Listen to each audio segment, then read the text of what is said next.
On va s'intéresser aujourd'hui à ce que vous savez déjà, bien sûr, sur le génome, ce que vous avez envie de savoir encore plus sur le génome, peut-être même votre génome, puisque à l'heure actuelle, on a des outils qui nous permettent d'aller en profondeur pour non seulement lire, comprendre, c'est une chose, mais aussi peut-être modifier le génome. Et vous avez certainement vu, et on en discutera durant cette présentation, dans la grande presse, des annonces sensationnelles, ce qui ne veut pas dire obligatoirement des bonnes annonces, mais des annonces qui ont fait sensation concernant la création de bébés génétiquement modifiés. Ça, c'est une nouvelle quand même majeure.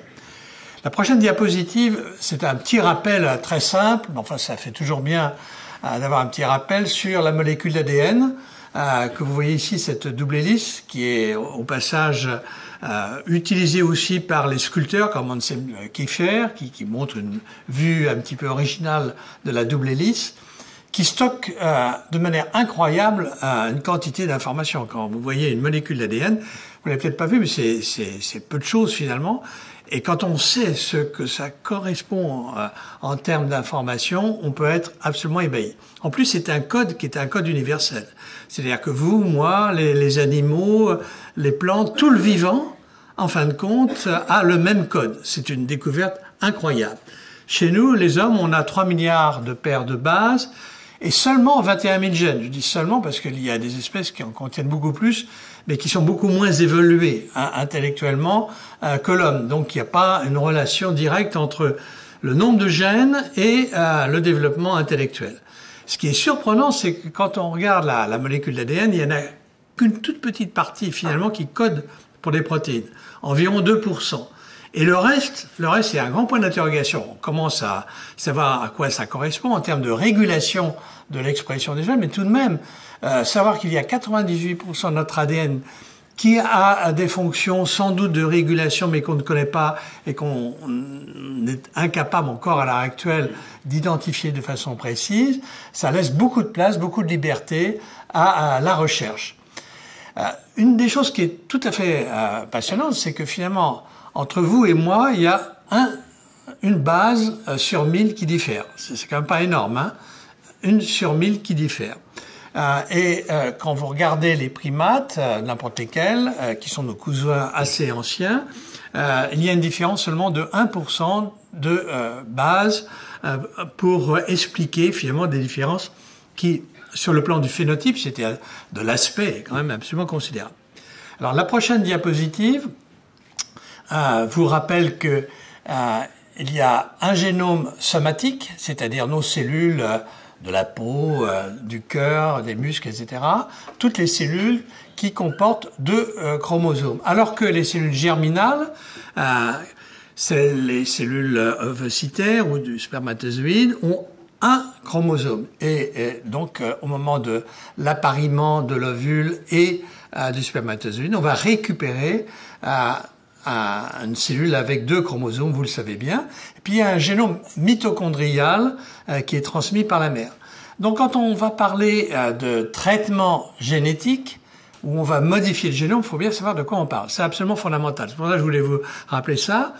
On va parler de traitement génétique somatique, donc sur les cellules, la plupart des cellules, et puis de traitement de thérapie génique germinale. Cette fois-ci, ce sera sur les spermatogonies ou sur les précurseurs des ovules ou sur l'embryon au premier stade où on peut effectivement avoir un traitement de thérapie, donc une thérapie génétique germinale. La prochaine diapositive vous rappelle simplement cela, le jeu de paires de chromosomes, de 22 paires chez l'homme et chez la femme, avec en plus une paire soit de chromosomes sexuels XX pour la femme ou XY pour l'homme. Et donc, à l'œuf fécondé, on a, après la fusion ovule-spermatozoïde, une récupération du jeu de 22 paires avec les chromosomes sexuels X et Y. La diapositive suivante, c'est l'hérédité. L'hérédité, c'est le mélange de tout cela. Dieu merci, nous ne sommes pas des clones, donc nous héritons à la fois des gènes paternels et maternels. Diapositive suivante, avec évidemment la possibilité d'anomalies. Alors, je suis moi-même médecin et scientifique, médecin d'abord et scientifique ensuite, chronologiquement, si je puis dire, dans ma formation. Et évidemment, j'ai eu la chance, au cours de ma carrière, de voir une explosion de découvertes. Alors, l'ADN était connu, ça date de Watson et Crick, dans les milieux des années 50, et on a utilisé rapidement ces connaissances pour pouvoir identifier, si vous voulez, la structure de l'ADN, on va y revenir un tout petit peu, et repérer, si vous voulez, des anomalies sur les chromosomes et sur les gènes plus précisément encore, qui sont responsables soit de ce qu'on appelle les maladies dominantes ou les maladies récessives. Une maladie dominante, ça veut dire qu'il suffit d'un gène malade pour que la maladie s'exprime. C'est le cas, par exemple, de la polykystose rénale, du cancer du sein, et des cancers du sein qui sont héréditaires. Et à ce moment-là, il suffit d'une copie d'un gène sur un chromosome pour que la maladie s'exprime.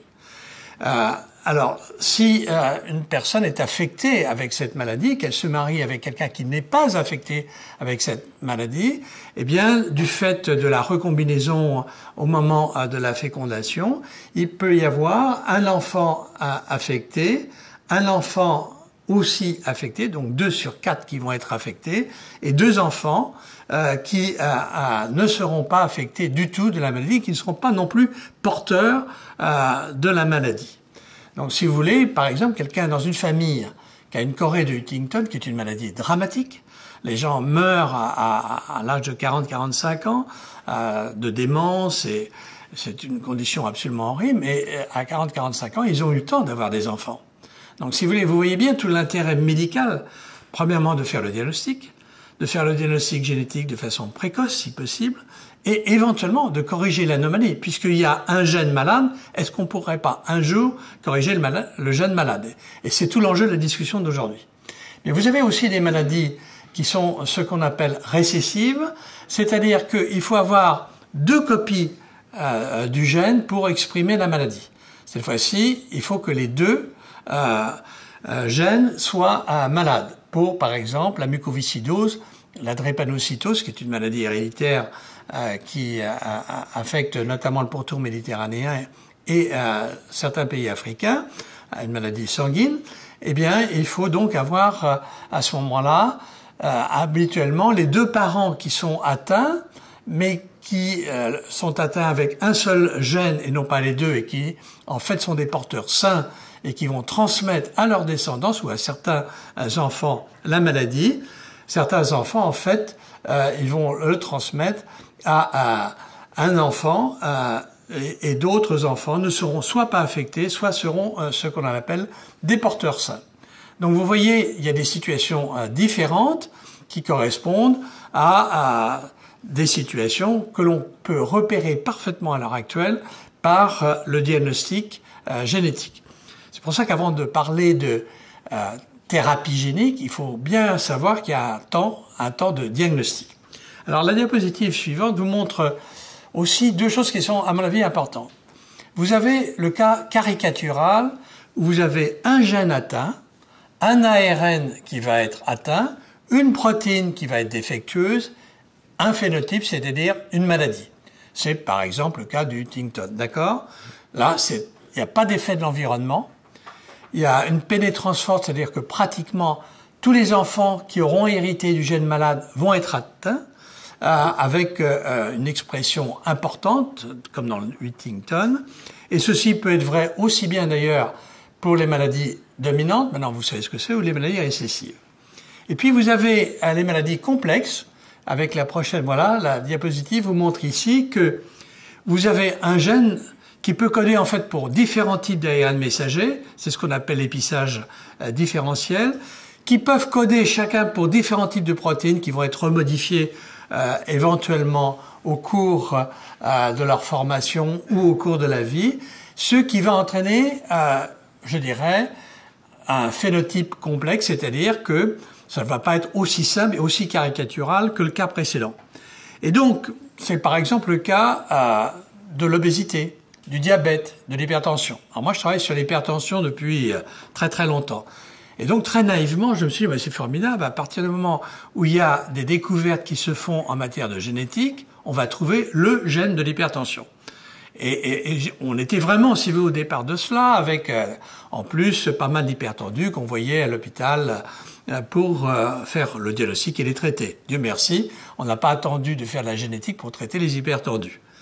Mais moi, je me suis dit à un moment donné, avec mes collègues, hein, je suis pas le seul, parce que moi, je suis pas un généticien vraiment, on s'est dit, bah, il doit y avoir un gène de l'hypertension. Puis on est passé à 5 gènes de l'hypertension. Puis on est passé à l'heure actuelle à peu près à 1 millier de variants génétiques subtils qui peuvent expliquer une petite partie de l'élévation de la pression artérielle.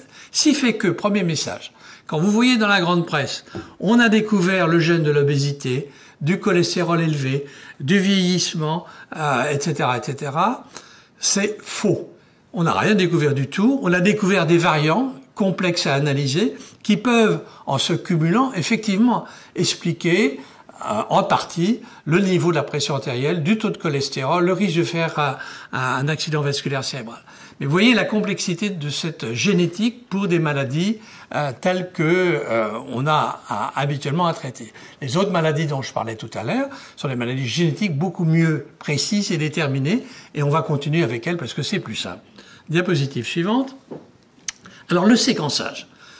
Alors, donc comme je vous l'ai dit, structure de l'ADN découverte dans les années 50 et quelques, il a fallu du temps pour arriver à mettre au point des techniques de séquence, et à l'heure actuelle, on est capable de séquencer chez vous pratiquement l'ensemble du génome pour 100 à 200 euros. C'est absolument extraordinaire. C'était pas le cas il y a une quinzaine d'années, puisque quand on a fait la première fois la séquence complète du génome humain, ça a coûté un fric terrible. Vous voyez, enfin, on estime à 100 millions de dollars, mais si ça se trouve, c'est encore plus. Mais le point à l'heure actuelle, c'est qu'avec les nouvelles techniques de séquençage, on est capable d'avoir un accès, peut-être pas à la totalité du génome, mais celle qui nous intéresse, en tout cas sur la partie qui est codante, pour vraiment à un prix dérisoire. Et ça ne fait que baisser. Alors, il y a naturellement tout un business qui s'est créé derrière. C'est-à-dire que des compagnies, il n'y en a pas tellement en France, parce qu'au passage, on n'a pas le droit de se faire séquencer son génome aujourd'hui. Si vous vouliez le faire, je ne sais pas si... Est-ce que chez vous, vous connaissez quelqu'un qui s'est fait séquencer éventuellement son génome?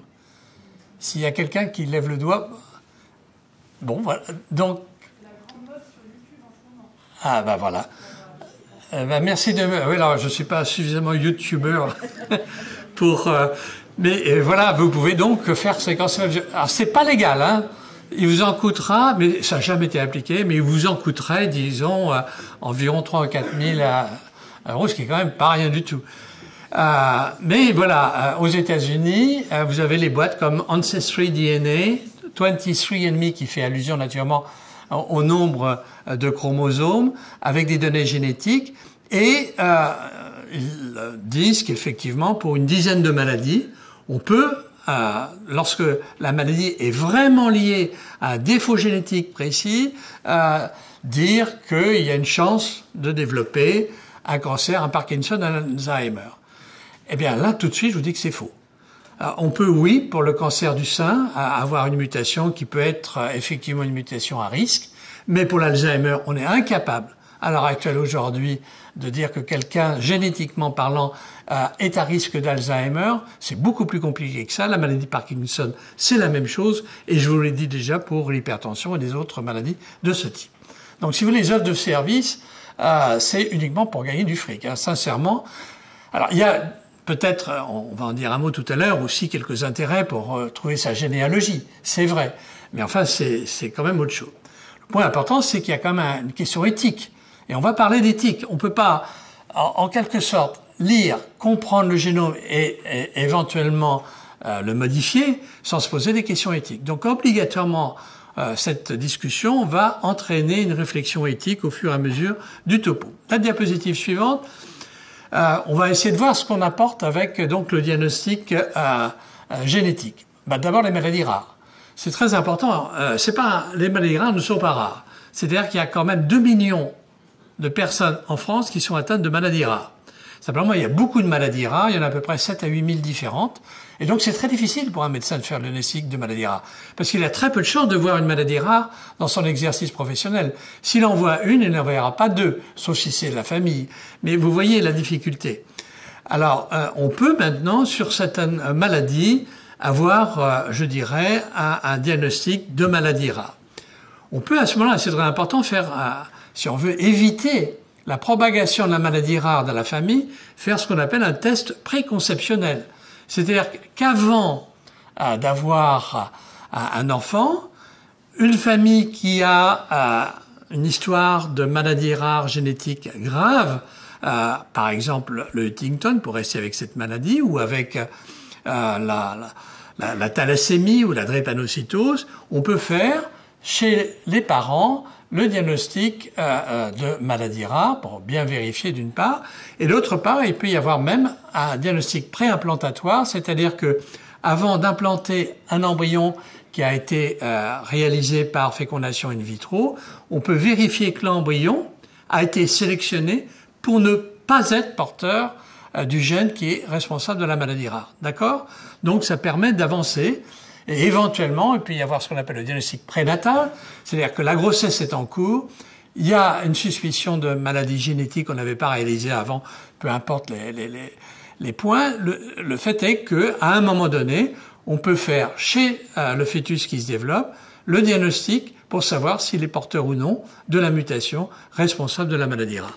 Donc vous voyez un petit peu la palette de possibilités, diapositive suivante, pour rechercher des maladies rares dans le couple et au moment même de la conception et de la production de l'embryon. La deuxième chose, c'est la thérapeutique. Alors, le fait d'avoir un diagnostic génétique permet d'améliorer un certain nombre de traitements. Par exemple, dans le cancer, vous avez peut-être entendu parler de ce qu'on appelle la médecine personnalisée, mais la médecine est toujours personnalisée, c'est un peu idiot. On préfère, nous, le terme de médecine de précision. Médecine de précision, quelqu'un a un cancer donné, on peut récupérer la tumeur. À ce moment-là, on va s'intéresser à l'ADN somatique et pas germinal, parce que c'est des cellules qui ne sont pas les cellules germinales. On va regarder dans la tumeur les mutations qui peuvent être existantes et adapter le traitement. De même que on peut, avec ce qu'on appelle la pharmacogénétique, repérer les susceptibilités de l'un ou de l'autre à des médicaments qui peuvent entraîner des allergies ou des effets secondaires.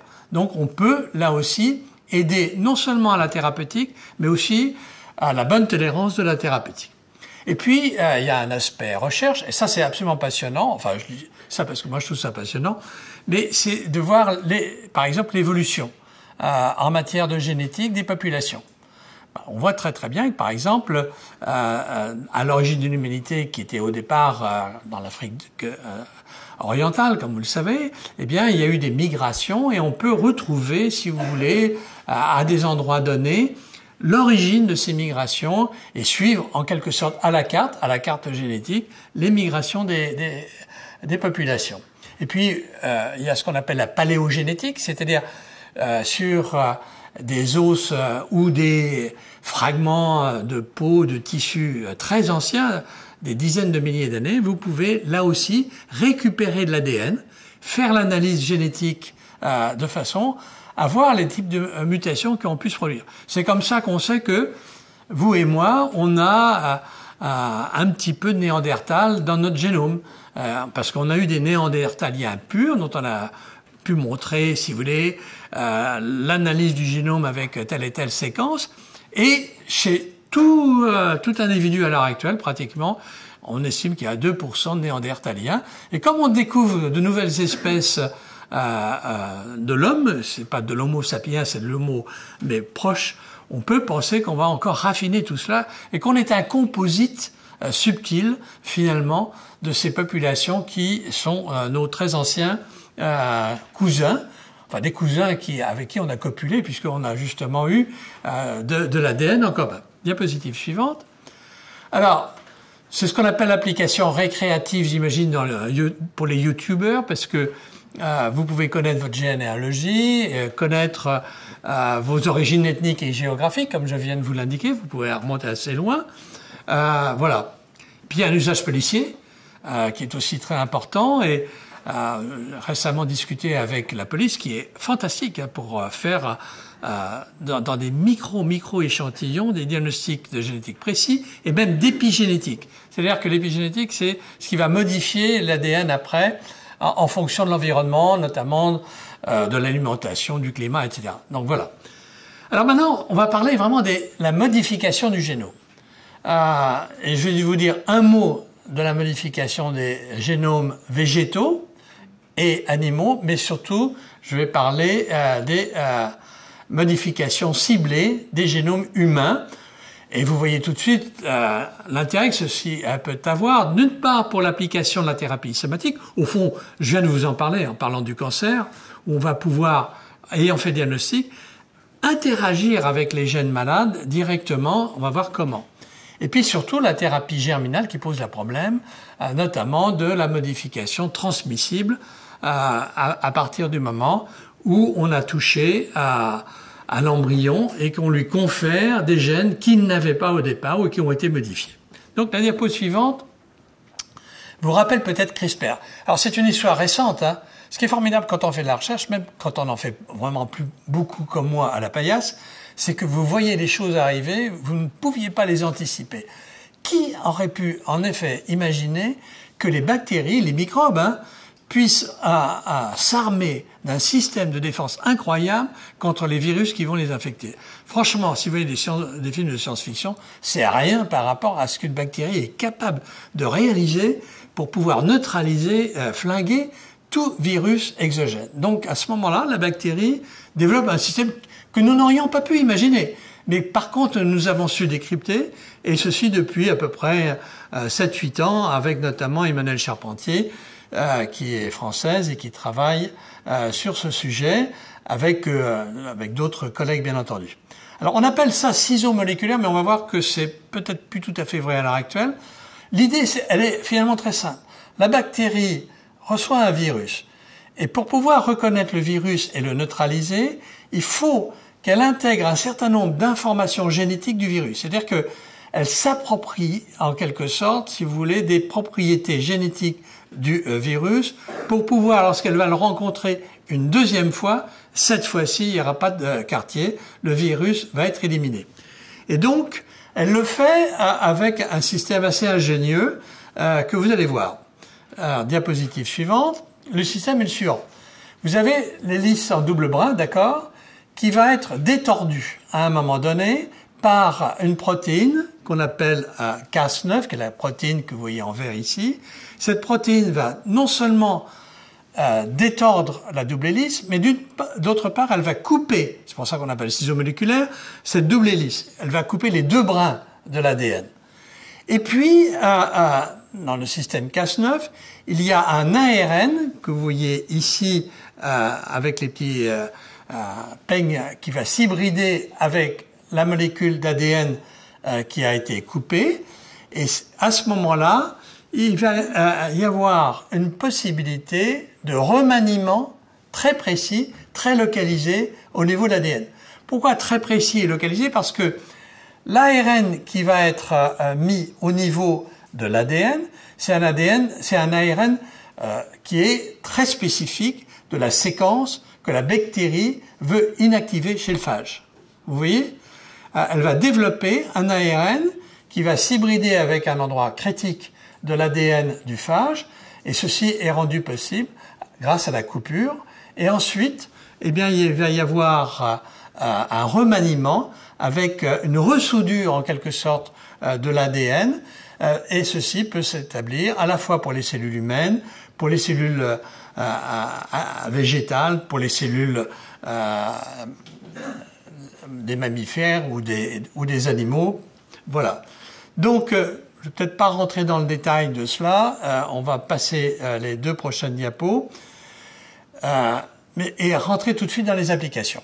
Alors, si vous voulez des détails sur les techniques, ça je peux vous les donner, mais c'est peut-être le point le plus important, c'est de bien réaliser que cette technique-là, elle est valable dans les trois espèces, donc végétal, animal et chez l'homme, qu'elle est très simple à réaliser, qu'elle est tellement simple qu'il y a même des kits que l'on peut trouver sur Internet pour bricoler. Ça pose quand même des problèmes au passage, parce qu'on bricole quoi et comment. Donc, si vous voulez, c'est pas cher, et ça permet d'avoir des résultats qui sont assez spectaculaires. Alors, sur le plan du végétal, eh bien, vous connaissez bien sûr les OGM. C'est une autre technique que l'on pourrait, ou qui a commencé à être utilisée pour produire des plantes génétiquement modifiées. Alors ça, on peut en discuter tout à l'heure, parce qu'il y a tout un débat sur ce sujet à l'heure actuelle.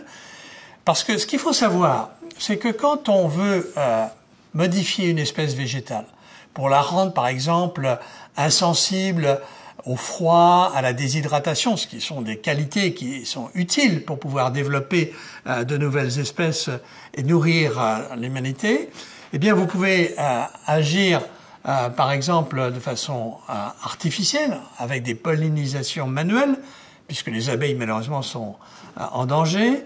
On peut induire, et c'est comme ça que la plupart des espèces végétales ont été modifiées, elles ont été induites par des mutations induites par les rayons X ou bien par des cancérigènes. Donc, au passage, c'est assez amusant quand on dit, quand on dit que par exemple il faut absolument stopper le glyphosate, bien sûr que je suis d'accord qu'il faut stopper le glyphosate étant donné son risque cancérigène possible, mais il faut bien savoir que les plantes elles-mêmes, quand vous mangez du pain, le blé a été produit, il a été sélectionné à partir de graines qui ont été modifiées par ces carcinogènes ou ces rayons X. Hein. Mais comme ça a été très bien toléré avec le temps, on n'en parle pas et les gens l'oublient. Mais on peut quand même essayer de faire mieux, justement en utilisant des techniques comme CRISPR. Par exemple, si on veut établir des tomates, du riz qui soient résistants à des champignons comme l'oïdium, avoir du riz qui soit susceptible de résister à la sécheresse, eh bien on peut utiliser ces techniques de CRISPR, avec les questions éthiques qui se posent par derrière, et d'acceptation aussi. Donc ça, ce sera quelque chose d'intéressant. Là, pour les animaux, aujourd'hui, il n'y a pas d'animaux qui sont modifiés par CRISPR. Je vous dis tout de suite pas plus d'ailleurs qu'il y ait de plantes comestibles aujourd'hui modifiées par CRISPR. Mais la question va se poser. Pour les animaux, c'est pareil. On pourrait obtenir des aliments moins allergisants en supprimant par exemple un gène qui est la bêta-lactoglobine et qui entraîne des allergies. Et chez les bovins, on peut parfaitement faire un ciblage et uniquement supprimer ce gène-là. Un autre gène qui pourrait être intéressant, c'est le gène qui est responsable des cornes. Parce que il y a naturellement des espèces bovines qui sont sans cornes. Faut pas croire que toutes les vaches ont des cornes, il y en a qui n'en ont pas. Et celles qui n'en ont pas sont quand même moins dangereuses pour l'éleveur, d'une part, et aussi pour le troupeau. Il n'y a pas les coups, etc. Et donc, on peut parfaitement éditer, je dirais, puisque ça s'appelle comme ça, modifier le génome pour éviter l'apparition de cornes. Et puis, il y a aussi une chose que l'on peut faire et qui commence à être travaillée. Tout ça, c'est de la recherche. Mais ça vous donne une idée. Il faut anticiper ce qui va arriver quand on fait la recherche. Eh bien, on peut éliminer, par exemple, des rétrovirus chez le porc. Alors ça, c'est très important parce que le porc est, vous le savez sans doute, le plus proche de l'homme. Ah oui, c'est comme ça. Eh bien, le porc, par exemple, si on veut faire des greffes rénales, des greffes cardiaques, eh bien, on pourrait utiliser un rein de porc, un cœur de porc. Le problème est que le porc a beaucoup de virus et donc on pourrait, avec CRISPR, éliminer d'abord les antigènes porcins, ou ceux qui sont les plus importants, et d'autre part, éliminer aussi les virus porcins. Alors maintenant, on va passer à l'homme. Alors, en fait, la thérapie génique, c'est pas du récent. Ça date déjà des années 2000. C'est ce que j'appellerais la thérapie somatique traditionnelle, où vous avez vu, vous savez, les enfants bulles que l'on a traités parce qu'ils ont un déficit immunitaire. Il leur manque un gène de l'immunité, et à ce moment-là, on met dans les cellules bien sélectionnées du patient, on introduit de façon artificielle, évidemment, le gène manquant, on réintroduit les cellules chez le patient, les cellules vont proliférer et vont permettre au patient de sortir de sa bulle et d'avoir un système immunitaire correctement développé. Malheureusement, c'est peu efficace, ces techniques-là, c'est-à-dire qu'il faut traiter énormément de cellules. On n'est pas capable correctement de contrôler ce type d'opération, d'une part. Et d'autre part, il y a un risque quand on fait ce type de travail, c'est qu'on le fait à l'aveugle. C'est-à-dire qu'on injecte en quelque sorte le gène en priant le bon Dieu pour qu'il se mette au bon endroit, qu'il y ait suffisamment de copies et que ça marche. Alors on commence à mieux raffiner cela, mais il reste néanmoins la possibilité de ce qu'on appelle des mutagénèses insertionnelles, c'est-à-dire que s'il se place à un mauvais endroit, il peut entraîner des dégâts et même des cancers. Et ça a été le cas, notamment dans les déficits immunitaires, au tout début où il y a eu, sur une dizaine de patients, il y a eu 2 cancers de leucémie qui ont pu être traités, mais enfin qui ont été induites par la technique. Diapositive suivante, et la diapositive suivante encore. Au fond, cette thérapie somatique, c'est vraiment donc les cellules, là, les cellules sanguines, entre autres. On fait comme je viens de vous le dire, on prélève les cellules, on les transfecte en culture cellulaire, on les met en quelque sorte dans des boîtes ou dans des tubes, et puis on transfecte le gène en question, on sélectionne, on réinjecte chez le patient, et on a ainsi une possibilité de traitement pour les maladies sanguines, comme la thalassémie, la drépanocytose, certaines maladies infectieuses, le cancer, c'est possible aussi, et on peut réinjecter, si vous voulez, ces cellules et avoir un effet, notamment pour le cancer à l'heure actuelle. Il y a des résultats qui sont assez spectaculaires. Dans le mélanome, une tumeur cutanée qui est épouvantable, qui donne des métastases partout, lorsque on bricole en quelque sorte ces cellules avec des gènes qui vont stimuler l'immunité anticancéreuse. Là, finalement, il n'y a pas de problème éthique. Il y a un problème réglementaire. Donc, il faut bien distinguer les choses. L'ANSM, c'est l'Agence nationale de sécurité du médicament, qui va recevoir le protocole de recherche et qui va l'accepter. Et la liste n'est pas finie, puisque on peut faire aussi ce qu'on appelle de la thérapie somatique in vivo. C'est-à-dire qu'on ne va pas prendre les cellules, les mettre en culture in vitro, puis les réinjecter. On peut faire cela directement, par exemple pour l'hémophilie. Il y a une forme d'hémophilie qui peut être traitée de cette manière-là. Et on pense, mais ça c'est plus difficile, qu'on pourrait le faire aussi in vivo avec d'autres maladies qui vous sont indiquées ici. Donc pour tout cela, il n'y a pas de question éthique. En revanche, dès qu'on va commencer à s'intéresser à la thérapie germinale, qui est soit la thérapie au niveau de l'ovule, soit la thérapie au niveau des spermatozoïdes, soit la thérapie au niveau de l'embryon, à ce moment-là, on va toucher à la possibilité de reproduire chez les enfants produits par l'embryon et par ensuite le développement, vous allez pouvoir reproduire la modification que vous avez induite. Donc le génome est modifié et cette modification est transmise à la descendance. Et c'est là que se posent vraiment les problèmes éthiques. Alors, est-ce que, au fond, il s'agit d'un cas d'école? Est-ce que c'est une théorie? Est-ce que finalement, en pratique, c'est exclu? Ben, c'est ce qu'on va voir. Ben, d'abord, il y a une question qui se pose en médecine de la reproduction, c'est ce qu'on appelle les anomalies du développement embryonnaire précoce. Vous savez qu'il y a des fausses couches, et il y a pas mal de fausses couches à l'heure actuelle. Vous savez aussi qu'à l'heure actuelle, il y a une stérilité qui peut être féminine, mais aussi, et maintenant plus préoccupante, masculine. Et on ne sait pas très bien quels sont les gènes qui sont responsables de ça. Et si on ne sait pas le mécanisme génétique sous-jacent, il sera bien difficile de pouvoir trouver des traitements. Et donc, si vous voulez, il y a une première application de la thérapie germinale, mais in vitro, sans réimplantation de l'embryon, que l'on peut faire pour comprendre la fonction d'un ou plusieurs gènes impliqués dans le développement embryonnaire précoce. Et ça a débuté en Angleterre, par exemple. En France, c'est théoriquement possible, mais très difficile. Je ne suis pas au courant à l'heure actuelle d'études qui ont débuté, mais il y a, par exemple, nos collègues anglais ont travaillé cette question et montré qu'il y a un des gènes du développement qui, lorsqu'il est muté, lorsqu'il est défectueux, entraîne ces avortements précoces. Et donc, on peut comprendre au moins ce qui se passe. La diapositive suivante montre maintenant les autres applications qui sont effectivement les plus brûlantes.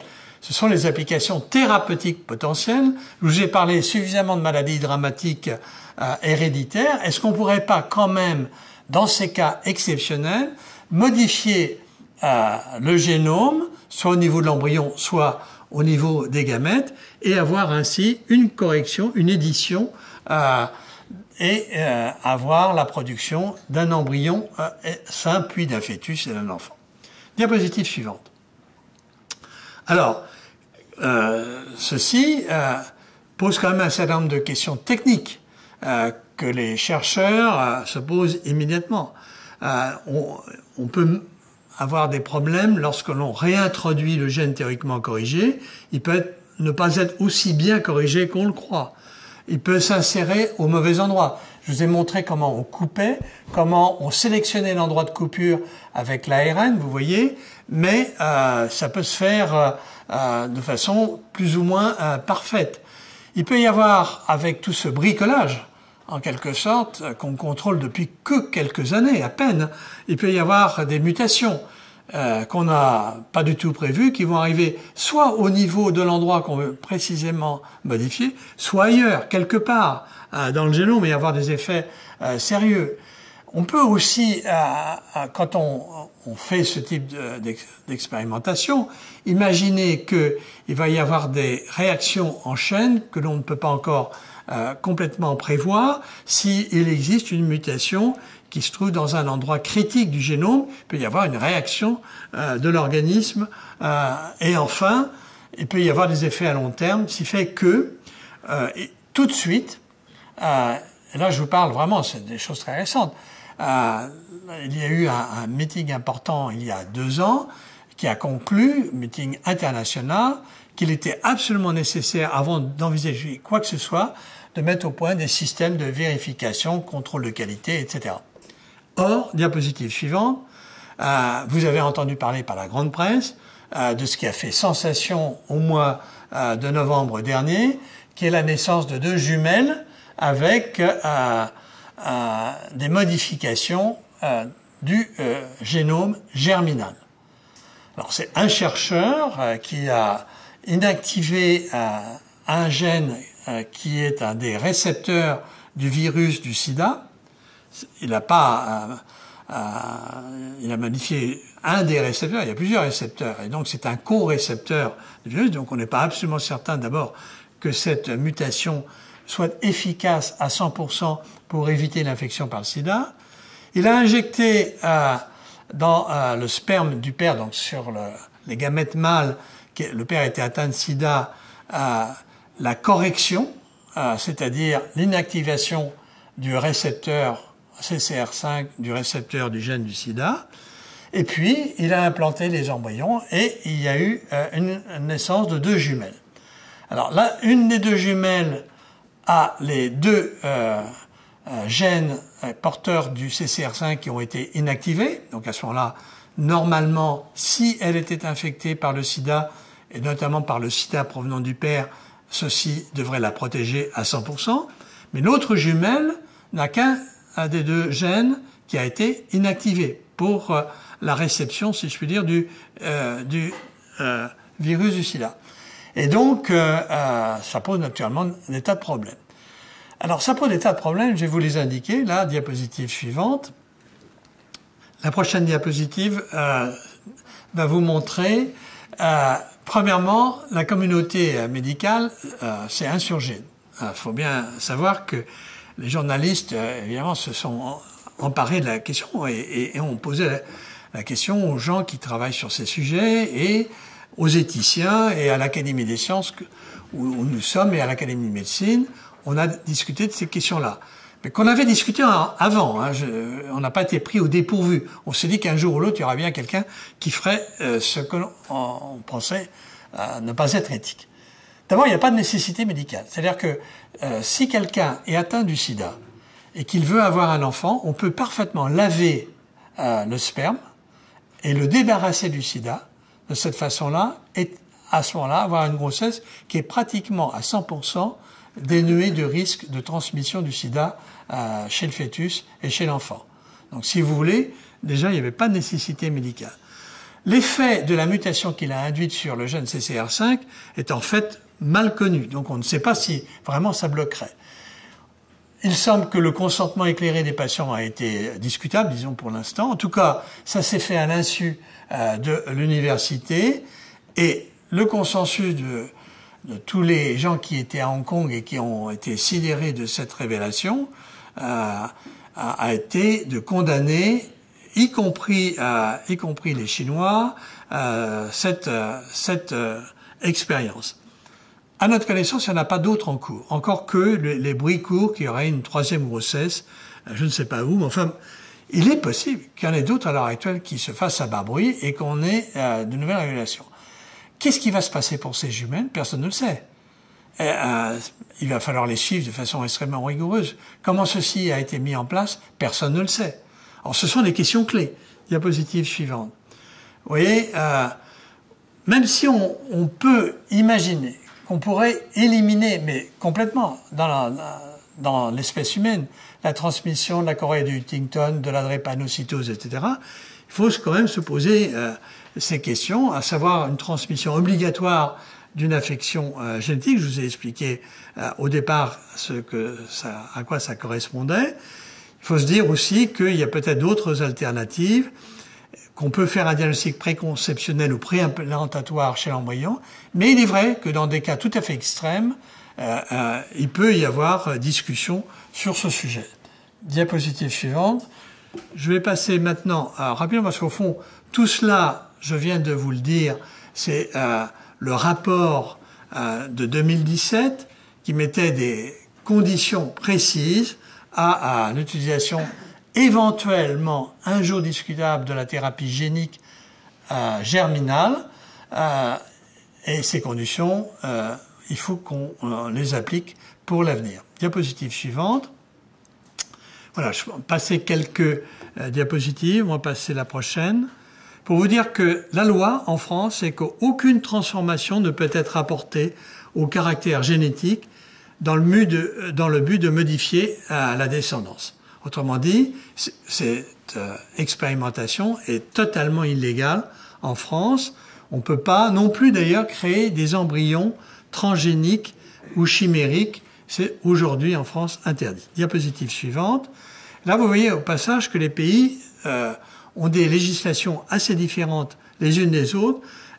Celles qui sont en foncé, ce sont, comme la France, ce sont des pays qui ont accepté, ratifié la Convention d'Oviedo, qui est exactement cela. C'est-à-dire pas de transmission chez l'embryon ou les gamètes de caractéristiques de gènes qui auront été modifiés dans un but thérapeutique. Aujourd'hui, c'est interdit. Il est possible que ça évolue, et ça va être la discussion. Diapositive suivante. Voilà, c'est ce que vous rappelle cette diapositive. Diapositive suivante. Alors, je terminerai par les aspects sociétaux. Là, je vous ai parlé, évidemment, beaucoup de gènes, de diagnostic génétique, de manipulation des gènes. Mais, au fond, vous êtes dedans, et c'est très bien, ça vous fait revoir un petit peu les cours d'une autre manière, mais toutes ces questions posent des questions en même temps sociétales. L'aspect financier, j'y ai fait allusion tout à l'heure, l'information du public. Alors, vous êtes maintenant un public averti.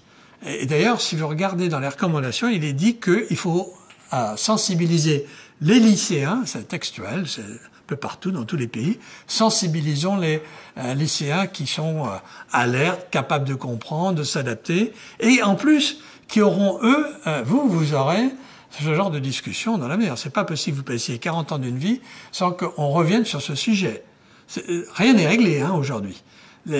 Donc il faut pouvoir avoir la compréhension de tout cela. Et évidemment, tout cela pose aussi, sur le plan sociétal, une question d'acceptabilité de la société, avec en plus un aspect religieux, c'est clair, un aspect légal, et même tous les dévoiements qui peuvent exister.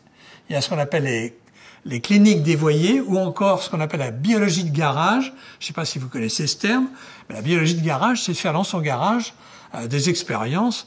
Et je vous l'ai dit, on peut acheter des kits. Donc c'est pas de la théorie, c'est de la pratique. Diapositive suivante. Alors il y a le problème naturellement de l'information par les médias. qui est un problème délicat, difficile. Il faut que les journalistes scientifiques comprennent de quoi on parle. Et il faut changer notre langage. J'ai pas parlé d'édition du génome, j'ai pas parlé non plus de manipulation du génome. Je crois qu'il faut parler plutôt de thérapeutique, parce qu'au fond, c'est la finalité qui compte. Ce qu'on cherche, nous, comme médecins en tout cas, c'est à utiliser notre savoir pour avoir de meilleurs traitements. C'est ça qui compte. Donc, on n'est pas là pour manipuler l'espèce humaine. On est là pour améliorer les conditions de vie des enfants qui naissent d'une famille qui souffre d'une maladie gravissime. Diapositive suivante. Voilà. Alors, quand on regarde CRISPR-Cas9, il y a seulement 9% des Français qui en ont entendu parler, 76% qui disent qu'ils sont OK pour utiliser ce type d'approche pour une maladie génétique, et qui, en revanche, disent 30% pour modifier l'embryon humain dans un but, alors cette fois-ci, non pas de traitement, mais d'amélioration. Vous connaissez l'histoire, j'aimerais bien que mes enfants aient des yeux bleus, qu'ils soient plus grands, plus intelligents que moi, et très sportifs, et pas obèses, et ceci et cela. À ce moment-là, docteur, diapositive suivante, je crois que c'est ça, vous avez peut-être vu le film Bienvenue à Gattaca, où vous avez les gènes qui sont nécessaires chez l'individu pour qu'il soit super performant dans une société super performante. Voilà. Vous avez aussi le mythe de Blade Runner ou de Frankenstein que tout le monde véhicule quelque part. On spécule en fantasme. Moi, ce que je voudrais, c'est que vous ne fantasmiez pas, mais que vous posiez maintenant des bonnes questions. Parce que diapositive suivante, je termine par les... Vous voyez, quand on fait un topo comme ça, on le fait pas seul. On le fait avec d'autres gens parce que il faut avoir des avis sur le plan éthique, sur le plan de la pratique pédiatrique, sur le plan des collègues américains, anglais et chinois qui ont une éthique contrairement à ce que les gens racontent quelquefois. Enfin bref. Et naturellement le comité consultatif national d'éthique. Et vous savez qu'à l'heure actuelle, nous avons une révision de la loi de bioéthique qui se fera, je pense, à la fin de l'année ou en tout cas l'année prochaine et qui va naturellement en partie traiter ce sujet-là, pas complètement, mais en partie.